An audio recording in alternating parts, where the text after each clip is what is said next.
대표님 관련 기사를 한번 우연히 보다가 이런 네. 기사를 봤어요. 최근에 장도 안 좋고 하다 보니까 고객분들이 많이 화가 나셨다. 그래서 성남 고객분들 대상으로 강연회 이런 걸 진행하셨다고 하셨어요. 네. 공개적으로. 그게 좀 신기했거든요. 요즘 네. 고객분들 반응은 아무래도 좀 안 좋지 않으실까요? 네. 저도 사실 간담회를 네. 여는 목적이 네네. 고객들이 불만에 대해서 회피하기보다 매를 맞자라는 마음으로 간담회를 사실 열었어요. 네. 근데 오히려 간담회에서 고객분들이 생각보다 이렇게 부정적인 말씀 해주시는 분들이 사실 한 분도 없어가지고 그래요? 오히려 약간 매맞으로 나왔는데 네. 좀 덜 맞은 느낌이라. 근데 그게 이제 네. 가능했던 이유가 좀 파운드 고객들이 어느 정도 이해도가 있으신 분들이더라고요. 그러니까 워낙 요즘에 장이 많이 빠지다 보니까 맞아요. 앞으로 그럼 어떻게 해야 되냐라는 부분들에 대해서 되게 궁금해하시고, 오히려 지금 수익이 마이너스 난 부분에 대해서 옆에서는 워낙 곡소리가 나고 이제 장례 치르고 있으니까 지금 아픈 거는 그냥 감내할 만하다라는 분위기여서 과거랑 다르게 지금 투자하시는 분들의 이해 수준도 상당히 올라왔구나 그 생각이 들었습니다. 최근에는 저희 고객분들도 이제 마이너스 고객들이 생기고 마이너스 수준도 좀 있는 편인데도 불구하고 앞으로 어떻게 할지가 되게 궁금하다. 그쵸. 그런 얘기들을 많이 하시더라고요. 그러면 이어서 구독자분들도 아마 이 영상을 앞으로 도대체 지금 당장 어떻게 될지 몰라서 많이 찾아보실 것 같은데요. 일단 그게 네. 단기랑 중장기로 많이 나뉘는 것 같아요. 단기적으로 내가 투자 자금을 운용하고 단기간 안에 그 돈을 빼서 집을 구매하던가 혹은 내가 차를 사야 된다, 아니면 노후를 대비해서 꺼내서 당장 써야 된다라고 하면 3년 미만의 자금이다라고 하면 현재로서는 사실 투자 시장에 들어오는 걸 추천드리고 싶진 않아요. 3년 미만이라는 기준을 주셨네요. 저희도 이제 분석해 봤을 때에도 단기적으로는 좀 하락이 더 예상이 된다라고 보고 있고요. 만약에 근데 자금을 내가 3년 이상의 투자 기간을 갖고 있고 그게 10년, 20년을 길게 보고 내가 투자를 해서 자산을 불려나간다 라는 생각을 하신다라면 저는 오히려 반대로 지금이 투자에 되게 좋은 시기다라고 말씀드리고 싶습니다. 저도 너무 공감되는 게, 저는 항상 기한이 있는 돈을 투자하면 실패하더라고요. 예를 들어서 당장 다다음 달에 대출 만기가 돌아오는데 그거 조금 굴려보겠다고 했다가 꼭 그때 되면 장이 떨어지더라고요. 네, 그냥 네. 개인적인 트라우마인데 네, 네. 그래서 저는 만기가 있는 짧은 돈을 안 투자하는데 그런 관점도 네. 맞다고 볼 수 있겠죠. 네, 맞습니다. 그런 용도 말고 이 돈은 진짜로 내가 노후까지 급하게 필요하지 않는 돈이다 네. 했을 때 길게 봤을 때는 괜찮다, 이렇게. 네, 왜냐면 지금 시장이 다들 하는 말이 현재가 과연 그러면 바닥이냐 저점이냐에 대해서는 되게 이견들이 많아요. 주변의 전문가들도 그렇고 그쵸. 저희가 이제 데이터로 분석하는 내용들도 그렇고 지금이 허리일지 네. 무릎일지 바닥일지에 대해서는 되게 의견들이 갈리는데 맞아요. 네. 확실한 건 지금 어깨나 꼭지점은 아니라는 거예요. 그렇죠. 굳이 구분하자면 네. 위쪽보다는 아래쪽이 네. 가깝다. 그리고 제 주변에 네. 오히려 이제 투자를 되게 잘하신 대가분들, 네, 네. 투자 자산으로 100억대 이상의 자산을 모으신 분들도 지금 투자를 하시더라고요. 저도 이제 놀라죠. 왜냐면 저희 파운드드 포지셔닝을 되게 공격적으로 가져가지는 않는데 이제 여쭤봤을 때 하는 말이, 아니 나도 잘 모르겠다. 나도 지금은 바닥은 아닐 것 같긴 한데 자기 떨어지면 더 살 거다. 여기서 떨어지면 더 사고 자기가 생각하기에 장기적으로 확신이 있다라는 이 주식에 더 베팅해서 이때가 돈을 버는 기회라고 본다라고 하는데 이런 분들이 자산가가 되고 부자가 되는구나를 되게 확 느낄 수 있었어요. 그 투자 기간이 말씀드렸지만 길게 본다면 오히려 평단가를 좀 낮춰가면서 그렇죠. 내가 이 자산이 확실하게 오른다라는 확신이 있는 자산에 10년, 20년을 바라보고 투자하면 오히려 지금은 되게 싸게 살 수 있는 기회다라고 좀 말씀드리고 싶어요. 그건 맞죠. 저도 이제 한 번씩 그렇게 생각을 해요. 이 반토막 나는 주식들 질비는 거 보면서 참 작년까지는 이 가격이면 무조건 산다 이렇게 외쳤던 가격들이 와 있는데 선뜻 손이 안 나가는 거 보면서 또 나중에 후회하겠지라는 생각을 혼자 해보면서 또 매수 버튼을 고민하고 막 혼자 막 하루에도 몇 번씩 마음이 바뀌었다 하는 것 같아요, 요즘에. 그래서 요즘에 또 소위 말하는 감정이 배제된 기법인 로보 어드바이저 이런 것들이 조금 관심이 좀 늘어나고 있는 걸까요? 아니면 상황이 어떤 걸까요? 일단은 미국을 중심으로 이 로보 어드바이저의 시장이 엄청나게 커지게 됐어요. 미국 기준으로. 특히 코로나를 한번 겪으면서 네. 당시 코로나 전까지만 해도 이런 인공지능 투자, 로보 어드바이저 투자는 아직 하락장을 못 맞아봤다. 하락장 맞으면 다 박살 날 거다. 시장이 줄어들 거라고 했는데 웬걸? 코로나 이후에 지금 미국에서는 거의 500조가 넘는 자금이 로보 어드바이저 운영되고 있고 사실 더 늘어났어요. 그리고 지금 같은 시장을 지나면 저는 더 커질 수밖에 없다. 저도 로보 어드바이저 하면 물론 기술적인 신뢰에 대한 의구심도 있지만 하락장을 안 맞아본 그런 투자 전략에 대해서는 약간 우상향 장에서야 누구나 더 잘할 수도 있지 않겠냐라는 게 있었는데 미국에서 먼저 한 번 검증이 됐다고 보는군요. 네, 여기에 투자하는 사람들이 아는 거예요. 야, 이게 2008년도 겪어봤고 2011년도 겪어봤기 때문에 그렇게 개별 주식이 금융위기 때 거의 60% 빠졌거든요. 네. 단기적으로. 네. 그리고 최근에 이미 겪고 있죠. 그쵸, 이 시기를 이제 겪었던 금융 선진국에서는 하나의 자산을 사는 게 아니라 주식과 주식과 채권들, 때로는 원자재 같은 대체 투자들까지 섞어서 포트폴리오를 구성하고 그걸 장기로 가져가는 게 투자의 정답에 가깝다. 근데 그걸 내가 하긴 힘드니 그렇죠. 이런 기술에 맡겨서 내 투자 목적에 맞게 꾸준하게 장기간 운용하면 성과가 탄탄하게 나더라라는 믿음을 바탕으로 어쩌면 이 시장이 만들어진 거고, 그게 여러 시장 상승장과 하락장, 폭락장을 겪으면서 이제 검증이 되다 보니까 네. 이제는 시장이 계속해서 성장해 나가고 있는 중인 것 같아요. 실제 성과를 좀 보여준 부분이 네, 있으니까 그렇죠. 좀 더 믿음이 가는 부분이 네. 있겠군요. 기대 수익률 자체가 뭐 네. 60% 70%를 AI가 주식 찍어줄 걸 기대하고 투자하는 건 아니에요. 사실 그렇죠. 그런 AI를 만든 회사가 있다면 그 회사는 아마 뭐 수개월 만에 전 세계에서 가장 많은 돈을 벌 거예요. 빨아들였을 거예요. 네, 벌써. 그거는 네. 제가 봤을 때는 뭐 연금술 같이 금을 만들겠다는 허황된 얘기인 것 같고. 그러니까 제가 또 찾아보니까 401k 연금 수익률도 기본적으로 한 7% 내외 이렇게 맞습니다. 위아래로 네. 그 정도로 꾸준히 하는 걸 목표로 네. 하고 있고 실제 내고 있다고 하더라고요. 그렇죠. 근데 요즘 같은 좀 어려운 장에서는 저도 그냥 신경 안 쓰고 그 정도 수익률만 되면 참 좋겠다 이런 생각이 이렇게 들거든요. 네. 아마 구독자분도 그러실 것 같은데 네. 그런 니즈가 있으신 분들은 무조건 또 예금만 하기는 조금 돈을 굴려보고 싶다 하시는 분들은 이런 걸 많이 좀 더 선호를 하시고 관심을 가지시려고 하시겠네요. 가장 크게 네네. 제가 로보어드바이저를 선호하는 고객들을 보면 네네. 투자가 즐거운 사람들이 있고요. 네. 투자가 고통스러운 사람들이 있어요.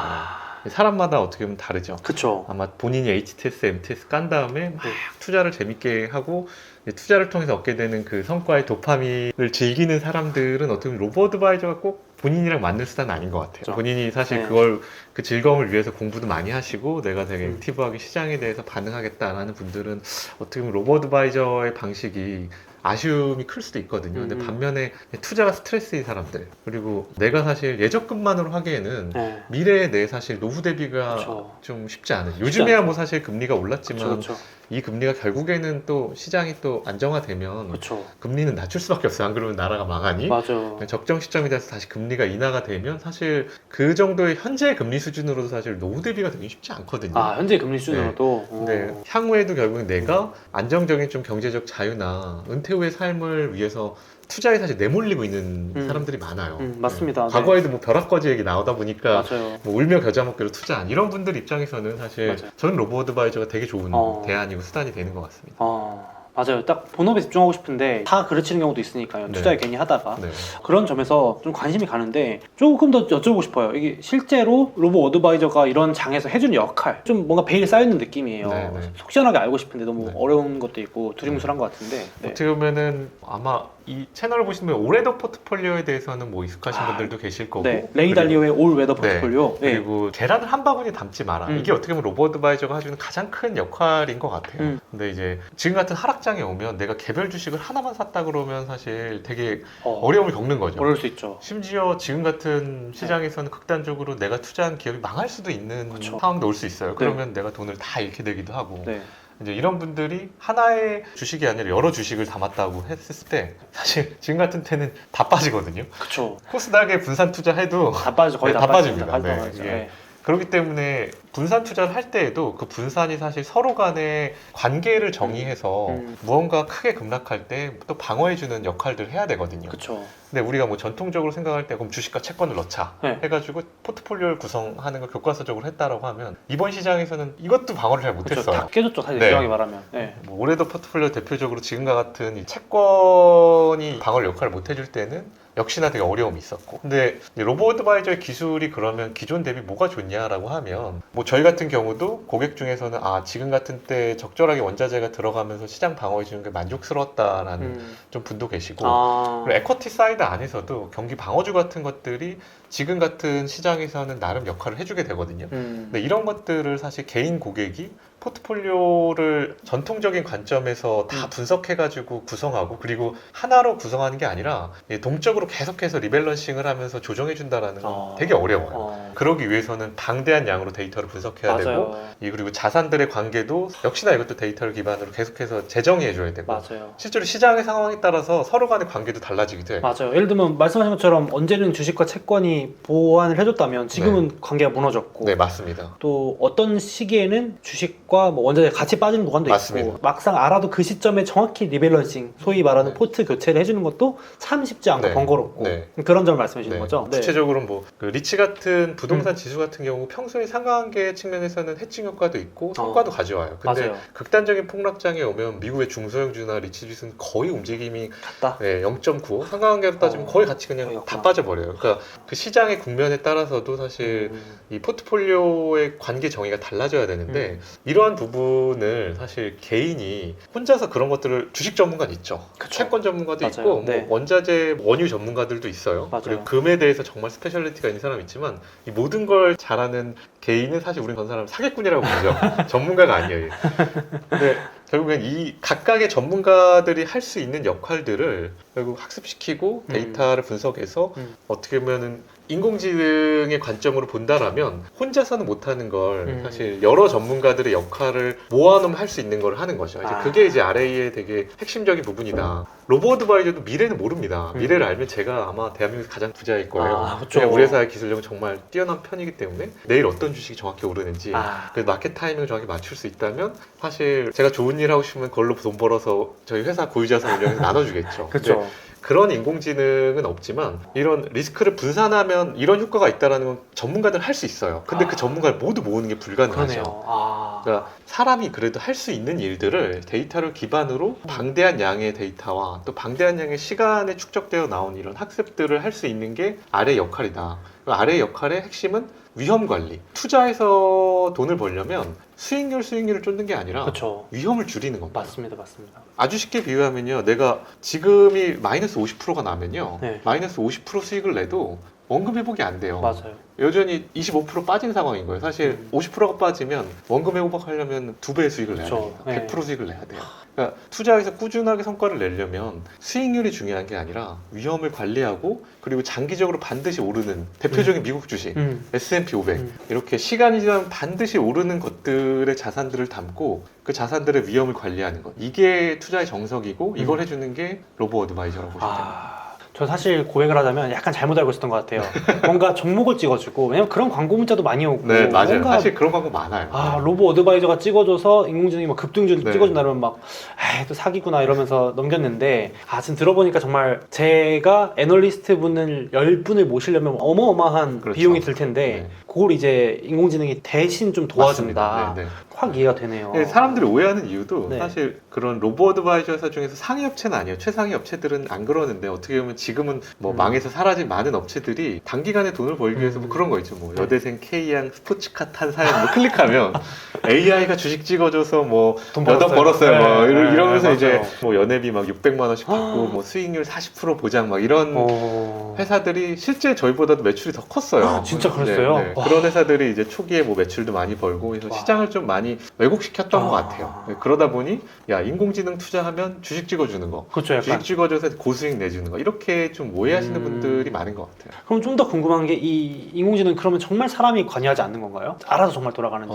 저희 파운트 사실 초기 모델은 사람이 어느 정도 같이 가이드를 주면서 대응하는 모델이었고 저희의 중기 모델, 그러니까 지금까지 어떻게 보면 유지하던 모델들은 사실 사람의 개입을 거의 없는 수준, 최소화하는 수준의 운용이었습니다. 결국 많은 것들을 기계가 판단하는 방식으로 감정을 배제하고 일관성 있게 투자를 하는 거였고요. 근데 사실 최근에는 그 엔진을 어떻게 보면 저는 넥스트 스텝이라고 하는 방향을 좀 바꾸게 됐어요. 가장 큰 계기는 사실 연준이에요, 연준. 야, 이 투자 시장에서 저희의 알고리즘이 안 맞은 시기들을 보니까 첫 번째가 사실 브렉시트 때였고요. 정치적 이슈? 네, 두 번째가 사실 트럼프 당선이었고요. 그 다음 세 번째가 코로나. 그리고 사실 2번이 그래도 시장 대비로는 방어를 훨씬 잘했습니다. 근데 우리가 노멀 시나리오에서 나름 아웃퍼포밍을 하던 성과들이 뭔가 알고리즘이 약간 핀트가 안 맞고 다시 재정의를 해야 되는 시점들이 크게 어떻게 보면 4번의 경험을 하게 된 거예요. 저희도 마찬가지로. 그러니까 기존의 과거의 데이터와 학습이 현재의 시장들에 대해서 완벽하게 설명 못하게 되는 거죠. 왜 그럴까라고 하면 그게 사실 경제에 정치가 너무 많은 영향을 끼치기 때문입니다. 근데 정치는 의사결정인 거죠. 예를 들면 코로나 때를 생각해 보면 당시에는 어떻게 보면 시장이 너무 안 좋기 때문에 자산 가격들이 올라간다라는 예측이나 판단은 되게 어려워요. 근데 너무 안 좋아질 것 같으니까 연준이 돈을 풀었죠. 이대로 가면 장기 경기 침체하겠다. 네. 돈 풀어버리죠. 그러니까 자산 가격이 폭등하는 거예요. 이거는 데이터만을 갖고 분석하는 결과가 반대의 사실 결과를 내는 거거든요. 그러네요. 예, 그런 측면에서는 현재로는 정치를 배제한 투자라는 건 사실상은 이거는 이상에 가깝다. 이런 분석과 투자에는 정치적 의사결정들을 빠르게 반영할 수 있어야 된다. 특히 그 중에서 S&P 500의 차트랑 연준의 의사결정의 차트의 상관관계가 너무 사실 유사해요. 그런 측면에서 연준의 의사결정은 되게 예의주시하고 그러한 결정을 사실 예측하는 것도 어렵습니다. 그렇죠. 그렇기 때문에 빠르게 대응하는 것들에 대해서는 저희가 갖고 있는 어떻게 보면 이런 로보 어드바이저의 장점과 그 다음에 연준의 의사결정에 빠르게 대응하는 액션들에 대해서 좀 사람의 개입을 현재 넣고 있어요. 말 그대로 정치적인 어떤 변수까지도 반영을 하겠다. 반영을 한다. 네. 그래야지만 결국 고객 수익을 더 안정적으로 지켜줄 수 있는 것 같습니다. 저도 열거해 주신 때마다 그 계좌가 변동성이 요동쳤던 기억이 네, 나요. 네. 영국의 브렉시트나 트럼프 당선된 날 막 선물 시장이 요동쳤고 네. 빠진다고 다 빼라고 막 그랬었거든요. 그날 진짜로 기억이 납니다. 생생하게 기억이 나거든요. 코로나 때도 갑자기 증시가 요동치면서 반등을 했고 올해도 예상치 못하게 너무 빠른 속도로 긴축을 하고 있고 네. 이 로보 어드바이저도 진화를 하고 있는 네, 과정인 거네요. 네, 그렇습니다.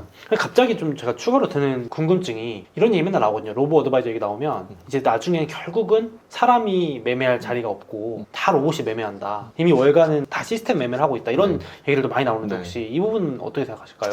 저는 사실 거기에 네. 대해서 완벽히 동의하진 않아요. 저는 여전히 워렌 버핏의 인사이트들 사람이 할 수밖에 없는 영역들이 명확히 좀 자리를 잡는 것 같아요. 특히 저는 액티브한 투자의 영역에서는 직접 회사를 찾아가 보기도 하고 그 회사의 사람들의 표정을 볼 수 있고 이런 것들을 현재 AI가 완벽히 대체할 수 있을까?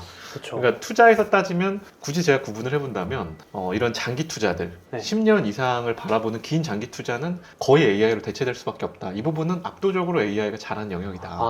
보고 있고요.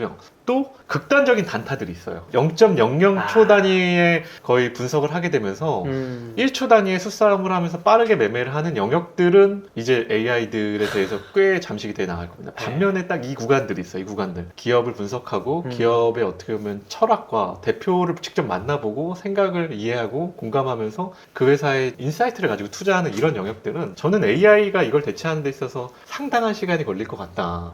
향후 10년 안에 이런 부분에 AI가 완벽하게 우월한 성과를 내기는 되게 쉽지 않지 않을까라는 생각을 해봅니다. 그래서 이 영역에 있는 투자는 특히 액티브한 영역은 여전히 매니저들, 금융권에 있는 탁월한 매니저들이 전 AI보다 더 아웃퍼포밍을 할 거라고 생각을 합니다. 야, 지금 AI 관련 투자 앱을 운영하고 계신데도 그렇게 생각하시는군요. 왜냐면 저희가 그거를 하고 싶어서 정말 많은 뭐 어떻게 보면은 네. 뭐 산학협력도 그쵸, 하고 그쵸. 투자금도 많이 쓰고 네. 그런데 그 영역에서는 두각기 나올 만한 성과들이 잘 안 나오더라고요. 쉽지 결국 이제 않구나. 어떻게 보면 최고 수준의 매니저들을 이기는 것이 현재로서는 되게 쉽지 않구나라는 게 현재 좀 저희가 바라보는 관점입니다. 그러면 그러다 보니까 그래도 말씀하신 것처럼 극단적인 케이스를 제외하면 장기적으로 투자에 대한 관심도 늘어나다 보니까 요즘 뭐 증권사나 은행 이런 쪽에서도 많이 관심을 가지는 편인가요? 어떤가요? 그렇죠. 로보 어드바이저 시장이 한국에서 특히 은행을 중심으로 되게 많이 커져 있고요. 실제 늘어나고 있나요? 네. 한국에서도 그런 뭐 기사들도 실제 투자한 경험들도 나오고 있고 그리고 더 중요한 게 투자에는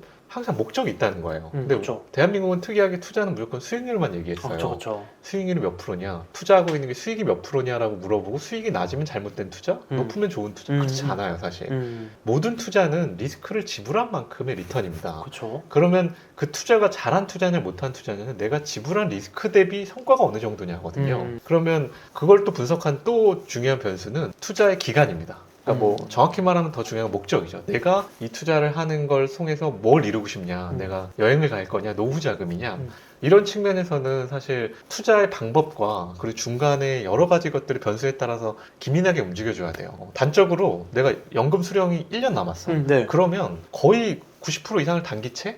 아니면 뭐 유동화 시켜서 되게 손실 가능성을 현저히 낮춰야 됩니다. 현금성 자산급이 그쵸. 되는 쉽게 네, 말해서 네, 네. 내년에 당장 은퇴해야 되니까. 아무리 지금 시장이 좋아도 시장이 좋고 전망이 좋았어도 음. 그런 투자의 목적에 맞춰서 포트폴리오 운영은 달라져야 돼요. 그렇죠. 근데 그런 측면에서 사실 고액 자산가들은 그런 목적에 맞는 서비스를 PB들한테 받지만 100만 원, 1000만 원, 1억 미만의 자산들은 그렇게 목적에 맞는 투자라는 게 되게 어렵거든요. 그렇죠. 근데 이게 사람이 부족해서 그래요. 그런 수요는 모두에게 있는 수요인데 네. 5천만 명이 갖고 있는 수요인데 공급은 적은 거죠. 맞죠. 그래서 여기 다 여지까지 투자는 수익률만 얘기해 왔는데 자, 로보어드바이저의 근본적인 목적은 뭐냐? 자산 관리입니다.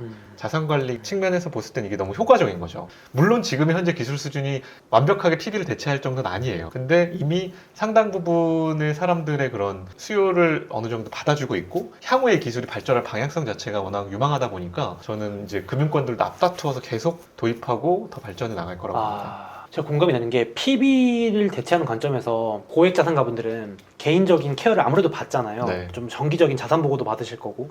저도 사실 금융권에 있을 때 고객분들이 요청해 오는 게 이 종목 왜 움직이는지 리포트 좀 달라 그랬는데 그거를 몇 분의 고객이 요청만 하면 하루가 다 가는 거예요. 그 리포트 끌고가지고 맞아요. 그러면 사실 저는 제 할 일을 못하니까 네. 아무것도 못하니까 말씀하신 것처럼 너무 그 인력이 부족한 거죠. 그렇죠. 그러니까 개인분들의 고객분들은 소위 말하는 소액이라는 이유로 케어를 전혀 못 받는데 로보 어드바이저가 그런 역할을 해주는 데는 그래도 좀 탁월하다 현재까지. 네, 맞습니다. 앞으로도 그럴 네, 것이고 네. 그런 부분에서는 정말 자산 관리 측면에서 네. 편하겠다? 누가 옆에 있듯이 이런 느낌 받을 것 같아요. 네. 아 이런 쪽으로 진화해 가고 있군요. 네.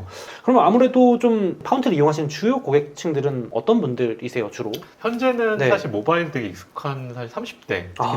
남성분들이 저희에서 고객 아 중에서 30대 남성? 네, 가장 많고요. 고객의 좀 아. 나이대가 점점 좀 이동하고 있는 것 같아요. 어떻게 해요? 파운트 회사도 성장하면서 신뢰감이 쌓이고 네네네. 저희가 운용 자산도 1조 이상 모이게 되고 와. 업계에서 나른 AUM 기준으로 1위도 하고 또 최근에 또 작년에도 한 460억 투자도 하고 회사가 이제는 과거에는 그런 사람도 있었어요. 이제 파운트 망하면 어떡해요? 이런 사람들도 그럴 수 있죠. 있었는데 사실. 네. 이제는 이제 그런 질문 없구나. 네, 질문이 점점 야. 줄어들고 이제 회사에 대한 신뢰감과 네. 회사도 연차도 쌓이고 좋은 어. 인력들도 계속 모이면서 야. 이제 나이대가 조금 더 많으신 분들도 고객으로 풀로 계속 들어오시는 것 같아요. 그러면은 소위 말하는 좀 큰 손분들도 이제 예, 들어오겠네요. 그쵸. 과거에는 사실 한 예. 100만 원, 200만 원 소액 투자가 주를 그쵸, 이뤘는데 그쵸. 네. 최근에는 뭐 500, 1000 그리고 뭐 1억 이상의 투자가 분들도 이제 등장하셔서 저도 근데 이제 1억이 넘고 막 제일 많은 분들은 5억 이상의 투자도 있었는데 PB한테 맡길 저는 그쵸. 사실 그거는 저희 타겟 고객이 아니라고 생각했어요. 그렇죠. 그 정도 금액이 되면 사실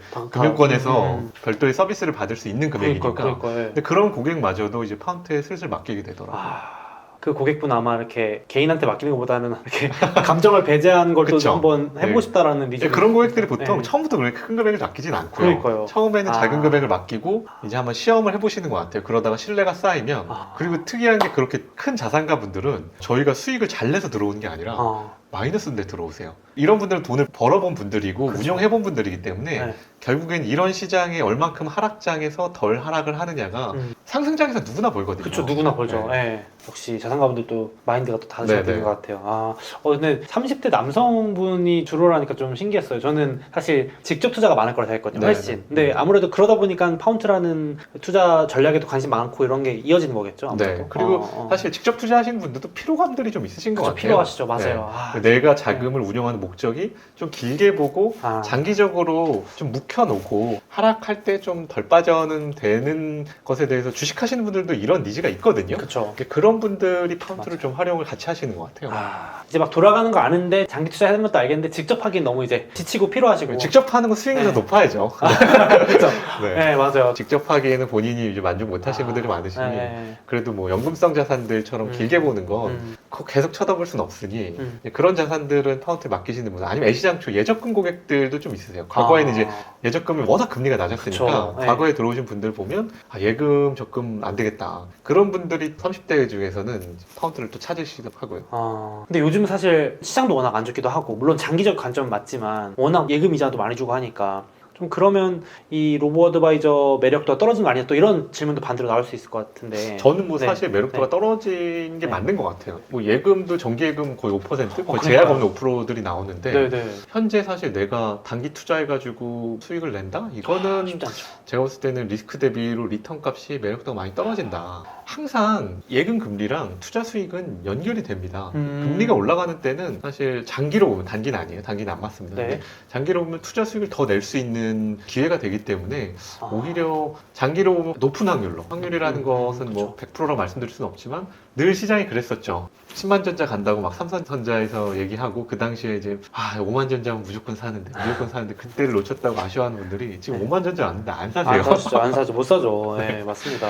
나중에 가면 아 그때 오만전자 했을 때 살 걸 이런 그렇죠. 생각을 한단 말이에요. 그렇죠. 근데 이제 주식은 그게 좀 예측이 어려운 것 같아요. 왜냐면 노키아 망할 줄 누가 알았어요. 정말 그렇죠. 예. 네, 세계 1위 핸드폰 맞아요. 회사인데. 예. 그런데 그런 회사도 사실 망한단 말이에요. 지금 뭐 페이스북 이렇게까지 사실 떨어질 줄 누가 알았습니까? 맞습니다. 네.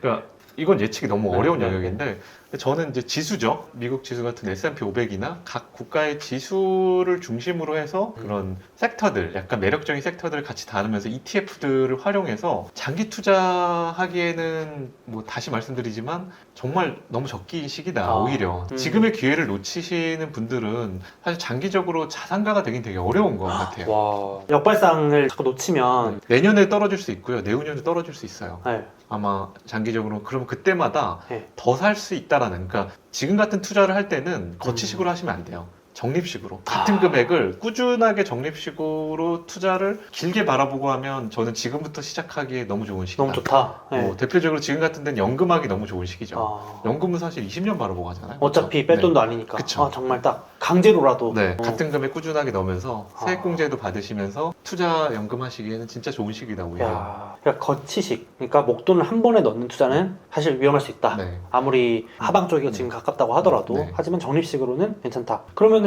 월 적립식이 네. 괜찮겠네요. 월 적립식 가장 네, 추천. 월급 받는 날에 한다던가. 그렇죠. 타이밍 되게 어려우니까. 네, 네. 타이밍 아. 재지 마시고요. 타이밍 재밌지 말아요. 네, 타이밍 맞추기 너무 어렵습니다. 너무 어렵죠. 네. 정말 어렵습니다. 네. 아, 근데 제가 이거는 추가로 여쭤보는 건데 국가 얘기를 해주셔가지고 국가 간에도 이렇게 차이가 많이 나잖아요. 네, 그런 그렇죠. 것도 파운트에서 좀 모니터링하면서 이렇게 그렇죠. 배분을 하나요? 네, 네. 결국 성장성과 리스크들을 다 감안을 하고 그리고 그 시점에서 사실 좀 더 매력적인 섹터들이나 국가에 대해서는 데이터를 기반으로 되게 동적으로 조정을 해주게 와, 됩니다. 국가 지수도 이렇게 네. 반영을 해요? 뭐. 네, 맞습니다. 오. 네, 그래서 뭐 하나의 국가에 다 들어간 게 아니라, 근데 미국도 사실 8년 동안 헤매던 시기가 있었어요. 맞습니다. 그 당시에는 이머징 마켓들이 워낙 잘 나갔었고 맞아요. 한때 뭐 중국 투자가 답이다, 미국을 왜 하냐, 정신 나갔냐라는 시기도 있었거든요. 맞아요.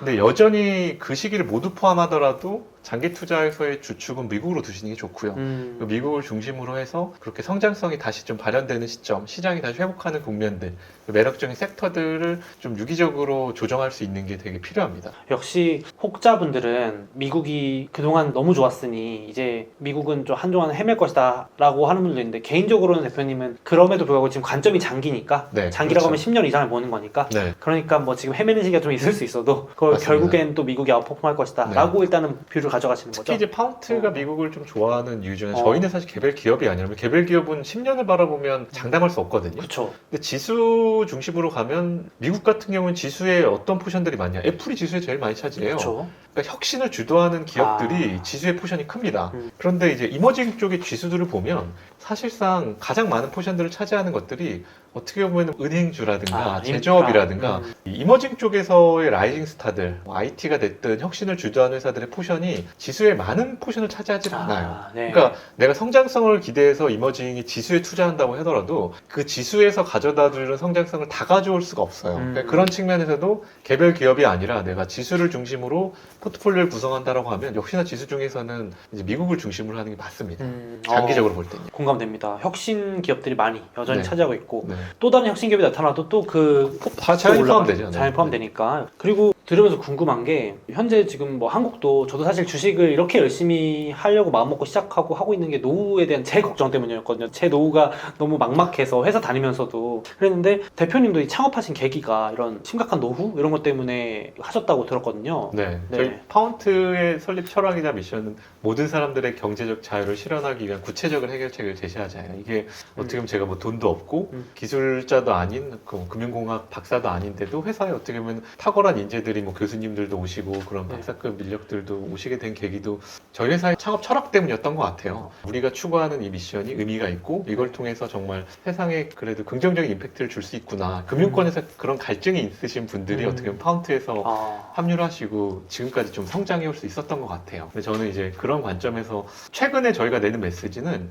연금을 공격적으로 운영하라예요. 그러니까 연금을 공격적으로요? 네, 보통 연금은 다들 안정적으로만 운영하세요. 그래서 대한민국의 많은 연금이 거의 80%의 자산이 원리금 보장형, 예금성에 다 들어가 있습니다. 그러니까 수익률이 2%가 안 돼요. 지난 누적한 수익률들이 낮을 땐 1%, 그렇게 장 좋았던 상승장에도 2%가 안 됐습니다. 예금에 들어가 있었으니까 그러니까요. 예금 금리 특히나 더 낮았을 시기에. 근데 그렇게 시장이 좋을 때는 충분히 공격적으로 수익을 가져오고 그리고 하방장에서는 적절히 방어를 하면서 이걸 만들어 나가셔야 돼요. 왜냐하면 지금 노후의 의미가 바뀌었습니다. 두 가지 측면에서 첫 번째는 은퇴 후의 삶이 너무 길어졌어요. 아 맞아요, 맞습니다. 과거에는 사실 70세, 76세일 때는 은퇴 후에 한 10년에서 20년을 쓰면 됐거든요. 네네네. 근데 지금 은퇴 후에 40년을 써야 돼요.